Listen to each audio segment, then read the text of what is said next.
Chers lecteurs, chères lectrices, bienvenue sur la chaîne Mes Lectures. Le concept ici, si vous ne le savez pas encore, est de présenter des œuvres en les synthétisant, tout en conservant le plus possible la patte de l'auteur. La vidéo que vous allez entendre traite du chapitre 9 sur l'histoire de France de Jacques Bainville. Si vous ne souhaitez pas aller plus loin sur YouTube, sachez que mon contenu est aussi disponible sur Odyssée et Crowdbunker, et bientôt sur mon blog. Peu importe l'heure à laquelle vous m'écouterez, j'espère que mon contenu vous donnera de la connaissance et surtout une furieuse envie de lire. Bonne écoute. Chapitre 9e. La Renaudie, le protestantisme face à De Guise. Ah, les guerres de religion. Que serait l'histoire des pays sans moultes et moultes hauts et bas, sans histoire sanglante à narrer? Et c'est, il est vrai, triste de dire cela, mais d'une grande platitude. Ce n'est pas le bien ni le mal qui s'affrontent, comme pourrait le voir de manichéistes personnages, néologismes quand tu nous tiens, mais seulement un enchaînement, peut-être aux mains du malin, que nous pouvons observer, fladochant au gré des opportunités présentes. Alors que, nous l'avons vu, pour la France de ce temps, une farouche confrontation s'en vient, nos protagonistes principaux se voient attribuer des rôles un peu involontairement. D'un côté De Guise, étant le porte-étendard de la Ligue catholique, grande par son historique passé français, et de l'autre Coligny, ainsi que Tandelot, deux croupions dont la lourde tête fut portée par le vent du moment. Les catholiques étaient alors face à la maison de Châtillon. Mais la tolérance était de mise pour Coligny. Pour Dandelot, probablement car l'intendance ne suivait pas, et évidemment leur regard se porta vers un traître, le roi de Navarre, c'est-à-dire Antoine de Bourbon, dont sa femme Jeanne d'Albret le travaillait au corps pour la réforme.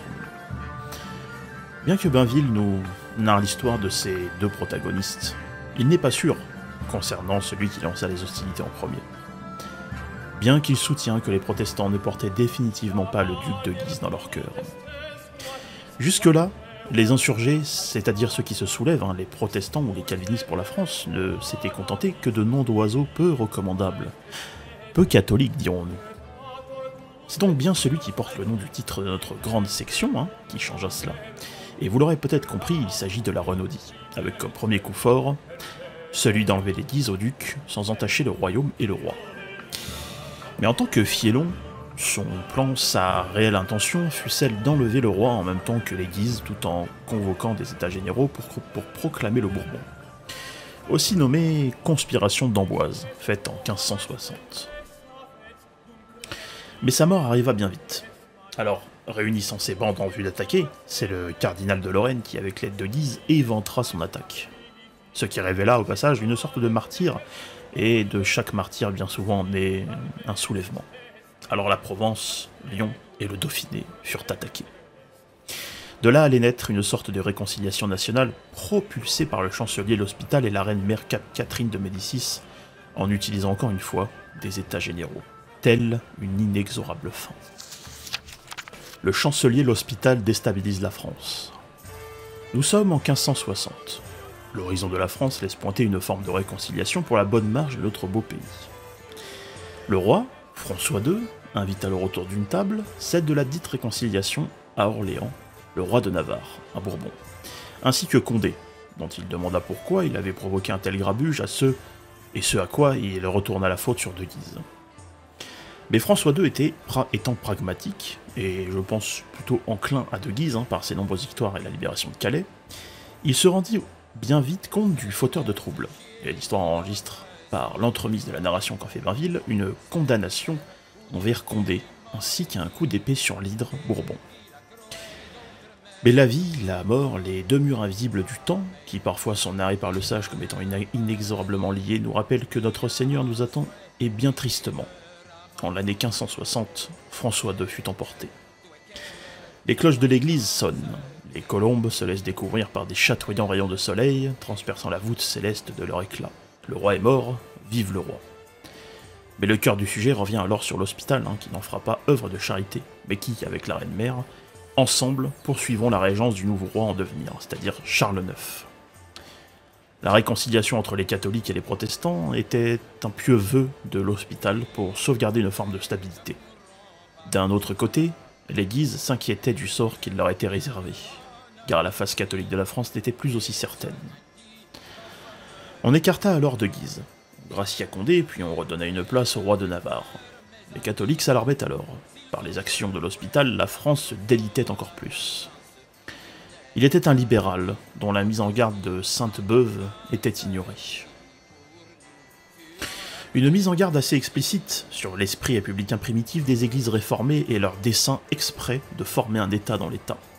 Fichtre alors, nous sommes dans un schéma à la Templier. Le déficit de la France est alors de 43 millions, je suppose d'écus. Et les bourgeois s'inquiètent, la police intérieure est désarmée, ce qui laisse les communes fragilisées. Nous ne sommes alors qu'à 2 années de l'éclatement réel, des débuts de la guerre religieuse, mais aussi civile, qui assombrira la France.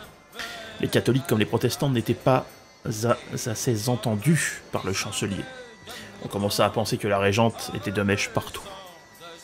L'idée, pour combler les actions interlopes du chancelier de l'hôpital, empira encore la situation. Le colloque entre saints et ministres tourna à l'affrontement, et on peut dire qu'à cette époque, ils en avaient dans le froc quand même. Mais le départ de flamme de la guerre civile s'enclencha quand François de Guise se retrouvera mêlé, probablement des affrontements. Le manifeste de Condé ouvrit alors le bal de cette guerre. Charles IX souhaite réconcilier les catholiques et les protestants.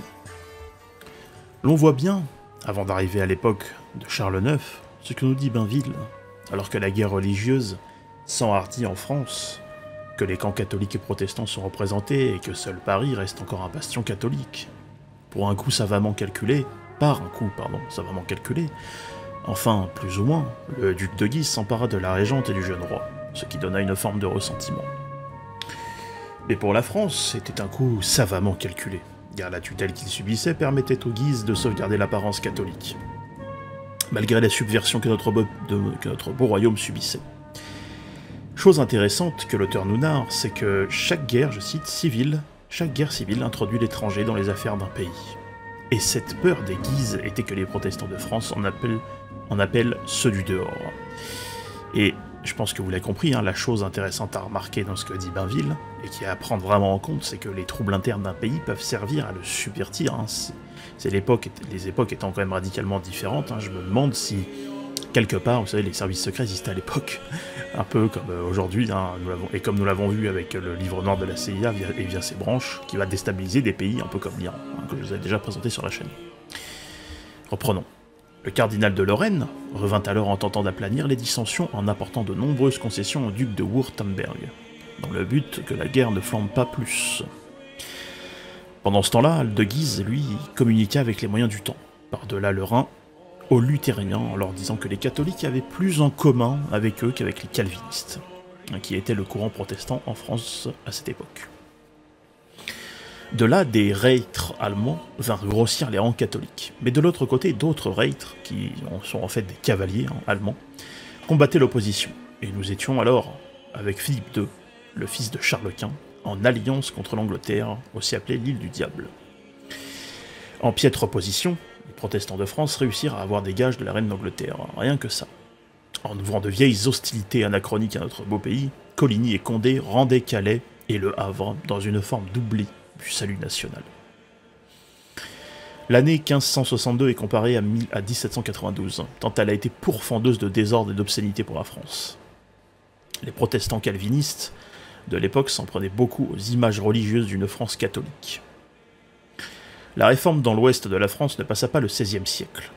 Alors que de Guise s'en va reprendre les villes offertes comme tribut à notre anachronique rival, il rencontre à Dreux nos deux antagonistes puis les défait encore une fois. Le duc François de Guise mourra par la main de Paul Trot de Méré en 1563. Alors que le roi de Navarre fut défait, que le duc de Guise meurt et que le duc de Condé est encore aussi défait, la régente, qui gardait haut la main le pouvoir, divisa les protestants en leur accordant, et notamment aussi par la bourgeoisie, une petite victoire via Condé, une sorte de palliatif. Dans cette apparente victoire de la régente, les protestants n'étaient rassasiés. En cela, une vieille tête de cette abracadabrantesque histoire fit surprise à nouveau par le dénommé Coligny, s'inspirant à la fois de la Renaudie du duc de Guise qui pour ce dernier s'emparera à nouveau du roi. Mais cette tentative à mots échoua et le roi s'enfuit à Paris. Le remue-ménage est alors de mise. La régente et le roi voit d'un très mauvais œil l'attaque de Coligny, alors qu'on lui avait tendu la main. D'un autre côté, l'hospital accusé de cette gabegie est répudié, et ce sont les Guises et le fils, notamment, qui reprirent la main. Coligny était alors vu comme un séditieux, un rebelle. Il se rapatria à La Rochelle, d'où il pilota de temps à autre des escarmouches. Cette troisième guerre civile se finira par épuisement et le jeune Charles IX devait se réconcilier avec les protestants qui déstabilisaient le pays. Venons-en alors à Charles IX, lui qui avait été élevé par la régente, qui elle n'était pas farouchement opposée, bien qu'ayant logiquement du ressentiment vis-à-vis de Coligny. Sa nourrice était même protestante. Évidemment, le jeune roi n'avait pas de réelle préférence. Alors après sa majorité en 1570, il accorda la liberté de culte, ainsi que 4 places de sûreté aux calvinistes. Et comme il avait initié une forme de paix, il avait initié une forme de paix pour le salut national de la France. Je vous interromps un instant et j'aimerais attirer votre attention sur le fait que plus de la moitié des personnes sur cette chaîne qui regardent mes contenus ne sont pas abonnés.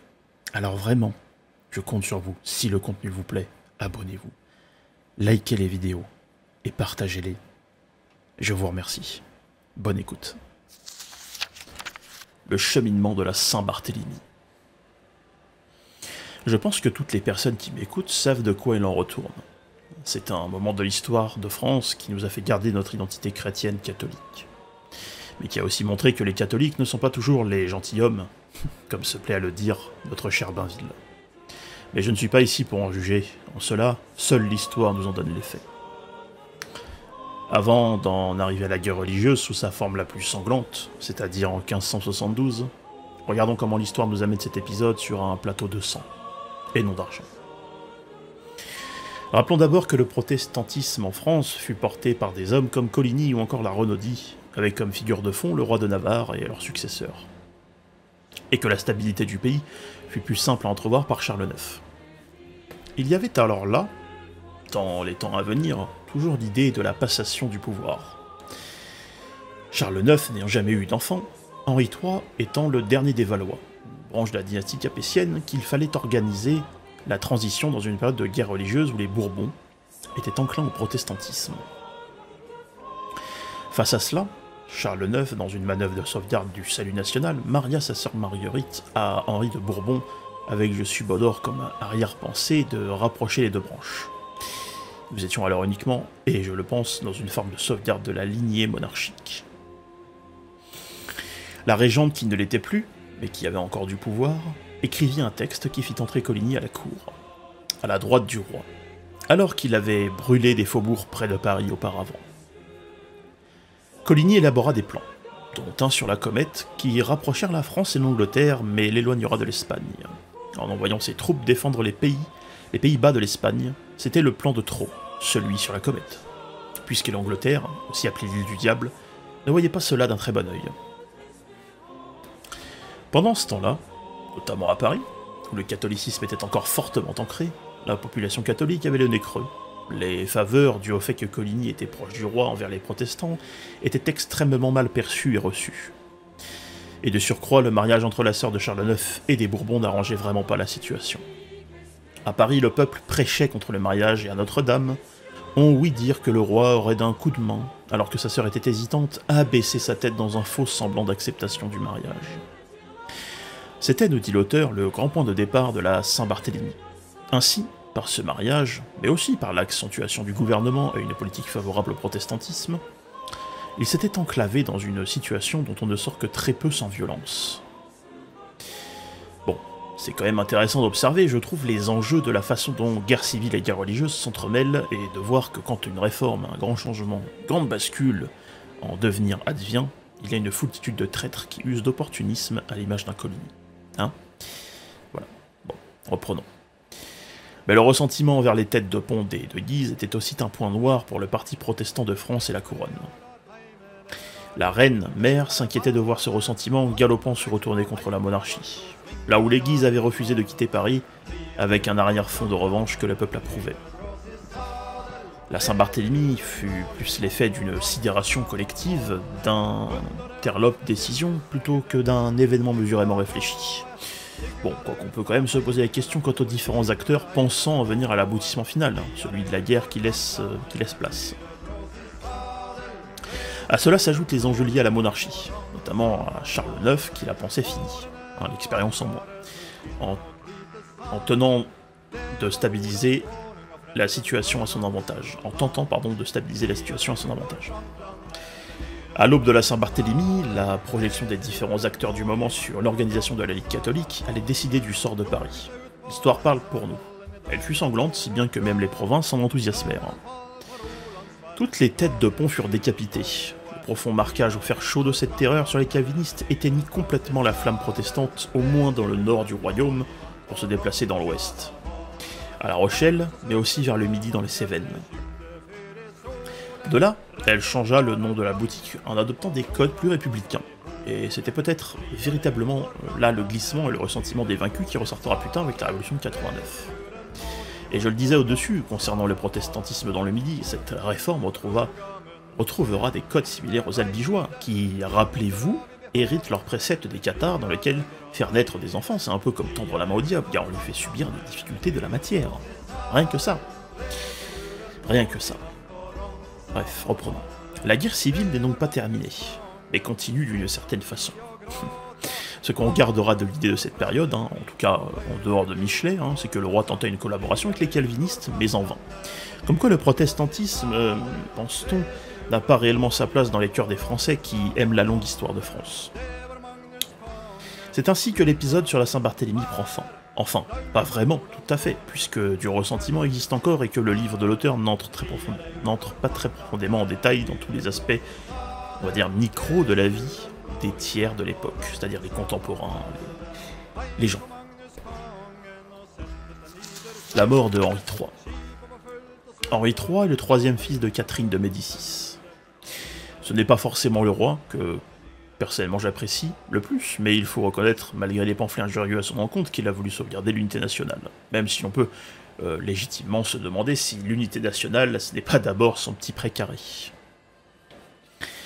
La Ligue catholique, pour avoir une succession sur le trône autre que celle du protestant Henri de Bourbon, était-elle prête à faire la République? Chose que, personnellement, j'ai du mal à accepter, mais nous sommes loin, je pense, du catholique proche des enseignements de Jésus-Christ. Non, nous sommes dans une guerre religieuse matinée de guerre civile et de territoire.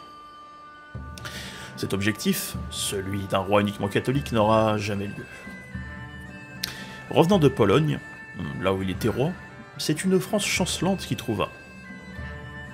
En tentant d'éteindre des feux à gauche puis à droite, il payera même des reîtres allemands pour les empêcher de rejoindre la rébellion protestante.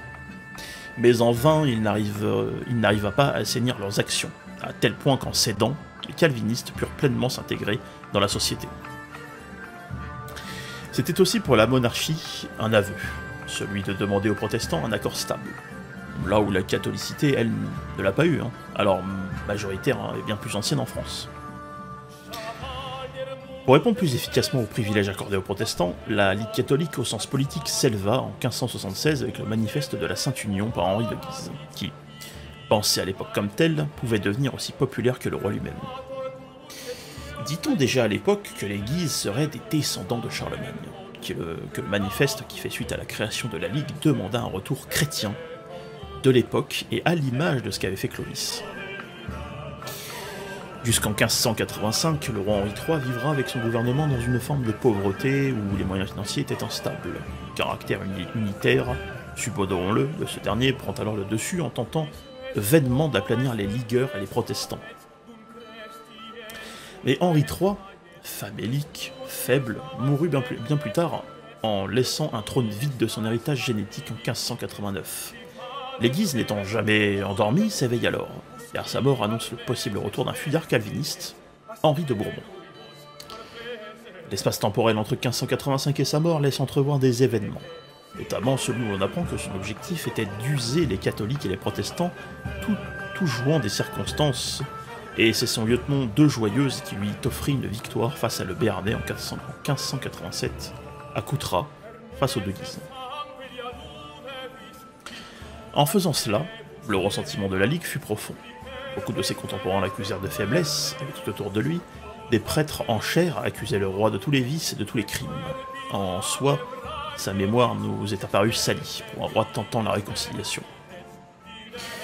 En voulant répliquer, le foyer catholique de Paris en appela à De Guise pour les défendre. Le Gabji tourna aux barricades, au blocage de Paris, ce qui provoqua sur Henri III un effet, celui de prendre la fuite. De là, nous dit l'auteur, et je le remercie pour sa clairvoyance, on peut voir que les pays extérieurs à la France jouent de ces dissensions internes pour en profiter. Autant l'Angleterre que l'Espagne, les deux auront tiré leur épingle du jeu géopolitique en leur faveur. On demanda en 1588, après des états généraux, que la France se gouvernât facilement à l'image de l'Angleterre ou encore de l'Espagne, allant même à une période de l'histoire où il fut supprimé. Plus tard, la Ligue abolira même les rentes et les loyers. Fichtre. Cette époque était assez sombre pour Henri III, qui était sous la coupe de la Ligue, ne pouvant rien faire de front. Il envisagea l'assassinat politique sur Henri de Guise qui ne le crut pas. C'était là une erreur de Guise qui fut renvoyé à son seigneur en 1588 à coups d'épée et de poignard, une attaque par surprise. En somme, l'histoire nous apprend que la mort d'Henri III intervient en 1589, soit un an après celle d'Henri de Guise, et de là, la passation par primogéniture, qui était une longue tradition de la monarchie française, s'ébranla, car Henri III organisa le trône de sorte que ce soit Henri de Bourbon qui en hérite, et selon l'auteur, cela eût été plus bénéfique à la France qu'autre chose. Comment Henri de Bourbon est-il monté sur le trône? Henri III mourut poignardé par un moine du nom de Jacques Clément à son camp royal à Saint-Cloud, et c'est par ses paroles, celles d'Henri III, que le Bourbon monta dessus.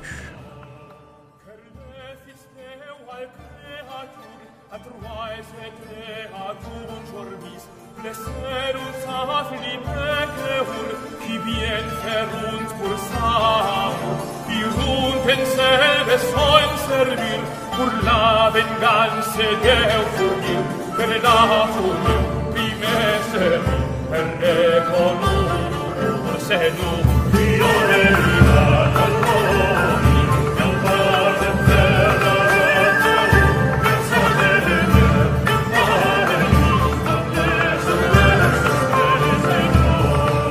all'un conquere Moises, chi gist el Mund de Sinai, a Sara gist del Nais un Weiß, Melda del cielo, il Pardin, la Ruge per tutat un Weiß, quat